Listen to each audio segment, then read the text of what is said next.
Dear students, आज अपन पहले देखेंगे क्रमचय की कोटि। क्रमचय की कोटि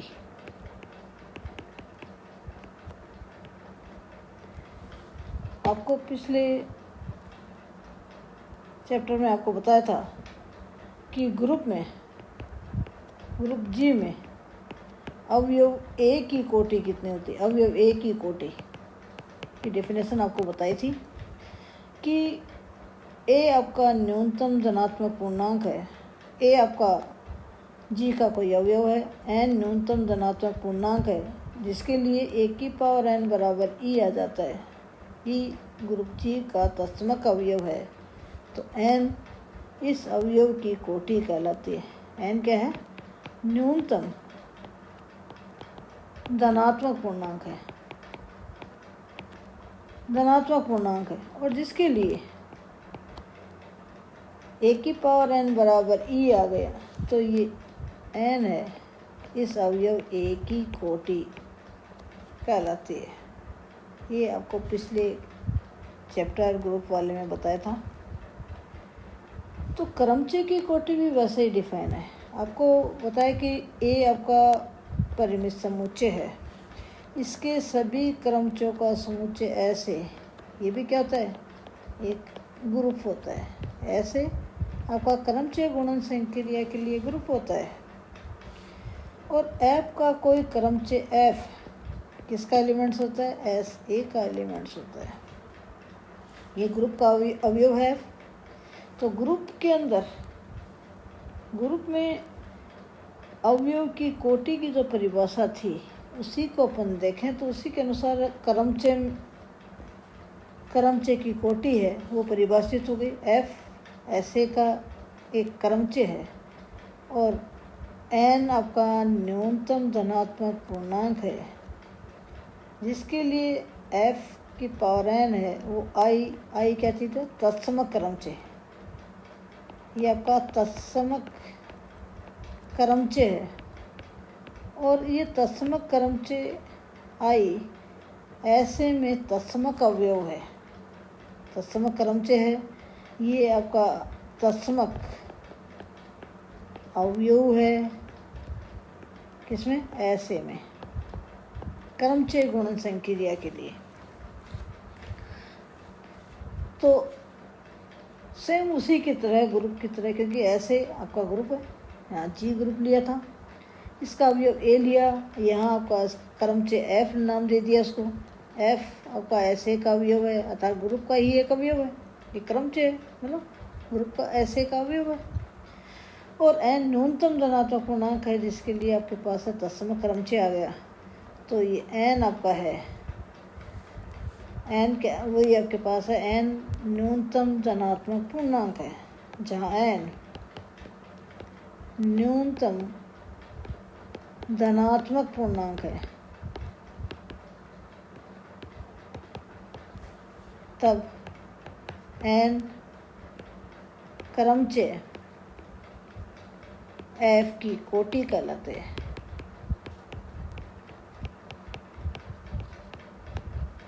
तो ऑर्डर ऑफ एफ कितना हो गया? एन हो गया। ऑर्डर ऑफ कितना हो गया? एन हो गया। ग्रुप में था सेम वैसे ही। ऐसे ही आप देख रहे हैं चक्र की कोटि की बात आप करते हैं। चक्र की कोटि, चक्र क्या है? वो भी एक क्रमचय होता है। वो भी क्या होता है? एक क्रमचय है। चक्र भी एक पंक्ति संकेतन के रूप में लिख दिया। तो एफ आपका परिमित समुच्चय ए का एक क्रमचय है, चक्र है। तो न्यूनतम धनात्मक पूर्णांक एन के लिए एफ एन बराबर आई आ जाती है। तो एन इस चक्र की कोटि कहलाती है। और ये जो एन है वो आपके पास है इस चक्र की लंबाई के बराबर होगी। ये चीज़ अपन प्रमेय द्वारा अपन देखेंगे। प्रमेय द्वारा अपन देखेंगे। तो अपनी प्रमेय आपकी है, अब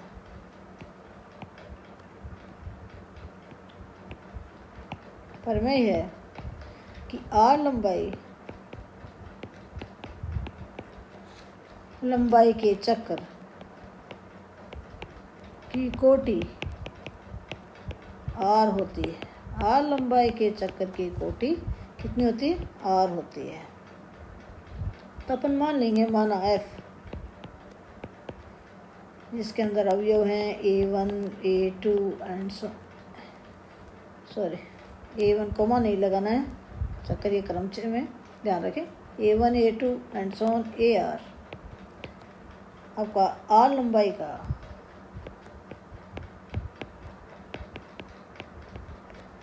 का एक चक्कर है या परिमित समुच्चय।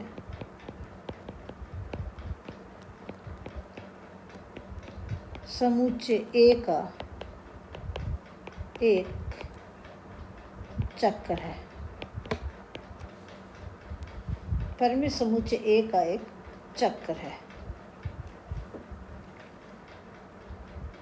तब चक्कर की परिभाषा से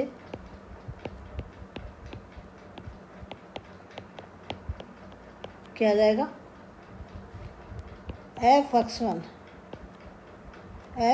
A1 F(A1) कितना आ जाएगा? क्या आएगा इस परिभाषा से? F(A1) बराबर A2।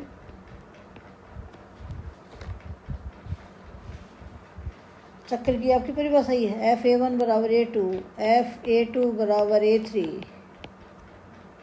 And so on F(AR) बराबर A1। ये होता है।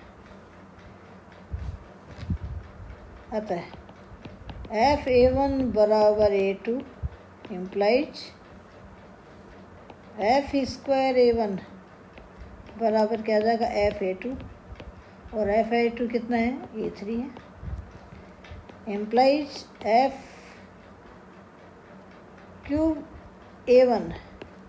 बराबर F(A3) equal to A4 and so on. यहाँ पर आपके पास कितना?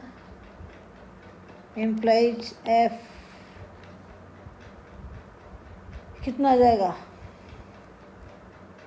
देखिए आप 1 है, F पर 1 है, 2 हो गया। यहाँ 2 है तो 2 और 3 हो गया, 1 और 3 ये 4 हो गया। तो FR माइनस 1 A1 कितना हो जाएगा? AR।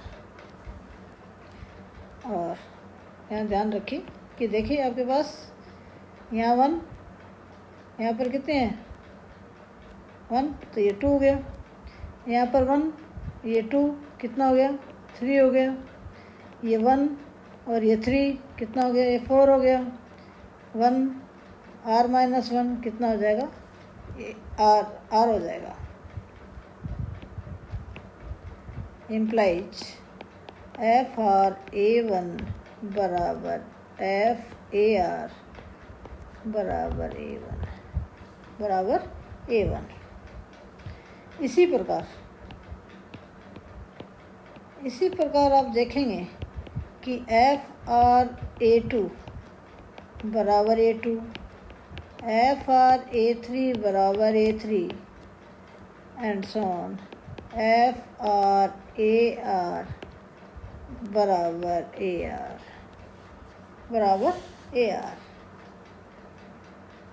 अतः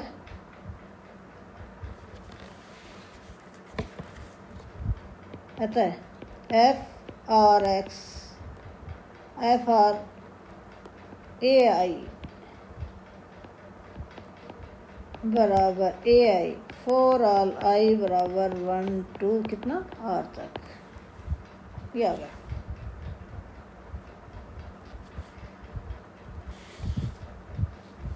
साथ में आप देख रहे हैं कि यदि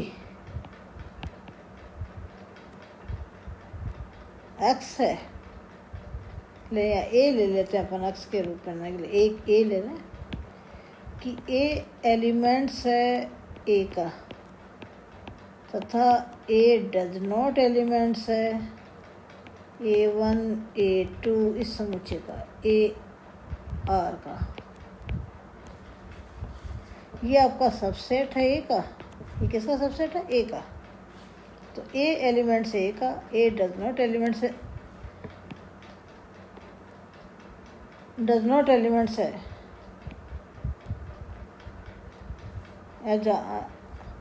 डज नॉट एलिमेंट्स है इस समुच्चय का, तो इससे क्या आ जाएगा, तो इम्प्लाइज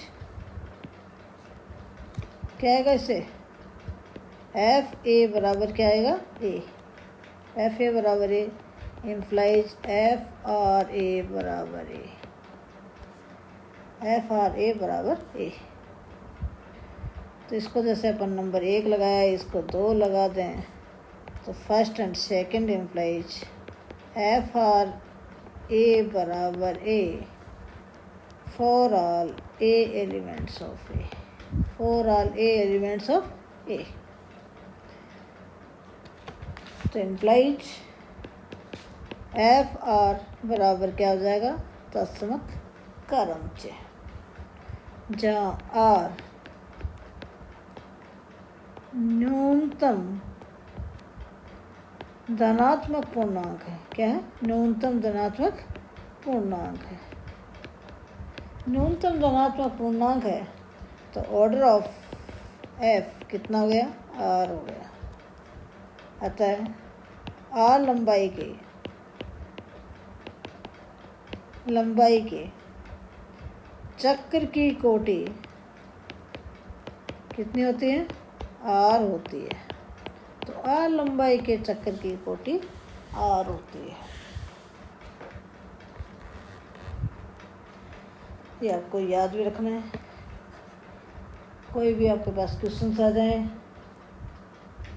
कि 2 चक्कर हैं, उनका गुणन कीजिए, चक्कर की कोटि ज्ञात कीजिए, तो आर लंबाई का चक्कर है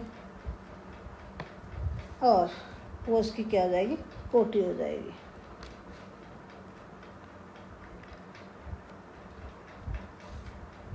आगे की वीडियो में अपन देखेंगे, क्योंकि अभी आपको बताया कि अभी जस्ट अभी बताया कि क्रमचय आपका है, चक्कर जो आपका है एक क्या होता है, क्रमचय होता है, एक क्रमचय होता है। अपन एक प्रमेय द्वारा देखेंगे नेक्स्ट वीडियो के अंदर, प्रत्येक क्रमचय को असंयुक्त चक्रों के गुणनफल के रूप में व्यक्त कर सकते हैं। प्रत्येक क्रमचय को असंयुक्त चक्रों के गुणनफल के रूप में लिख सकते हैं। फॉर एग्जांपल अपन देखें इसको, जैसे आपका एक क्रमचय एफ है, 1 2 3 4 5 6 7 8 9 और 10। 1 की इमेज 3 है, 3 की 4 है, इसकी 2 2 5 6 1 9 10 7 8। इस क्रमचय को आपको असंयुक्त चक्रों के गुणनफल के रूप में लिखना है। असंयुक्त चक्रों के गुणनफल के रूप में आपको लिखना है। तो यहाँ देखिए आपके पास है, अपन क्या करेंगे, एफ को अपन इस तरह से लिख सकते हैं, एक चक्र असंयुक्त चक्रों के गुणनफल, जैसे यहाँ एलिमेंट्स 1 उठाया, 1 की इमेज कितनी है 3, इसके आगे लिख दिया। 1 की इमेज 3 है, 3 की कितनी है 2, 2 की कितनी है 4, 4 की कितनी है 5, 5 की कितनी है 6, 6 की कितनी है 1। ये आपका साइकिल बंद कर देंगे, एक साइकिल बंद कर देंगे। उसके बाद में अपन देखेंगे कौन कौन से अवयव इसके अंदर आ गए। 1 आ गया, 2 आ गया, 3 आ गया, 4 आ गया, 5 आ गया, 6 आ गया, 7 नहीं आया। अब 7 से शुरू करें। 7 की इमेज आप देख रहे हैं एफ के अंदर कितनी है, 7 की 9, 9 की आप देखेंगे कितनी है 7। ये साइकिल बंद हो गया। अब कौन सा अवयव नहीं आया, 8 नहीं आया, 8 से शुरू करते हैं। 8 की इमेज अपन ने देखी इसके अंदर कितनी है 10, 10 की कितनी है 8 है। ये साइकिल बंद कर दें। अब इसमें देखते जाओ कि इसमें ये जो आपका क्रमचय था, किसका क्रमचय था, S10 का।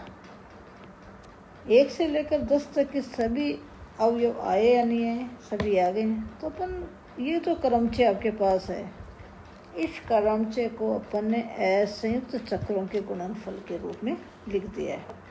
तो प्रत्येक क्रमचय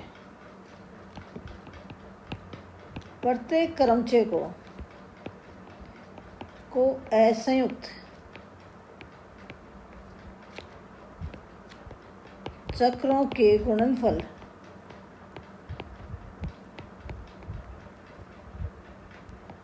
के रूप में व्यक्त कर सकते हैं या व्यक्त किया जा सकता है।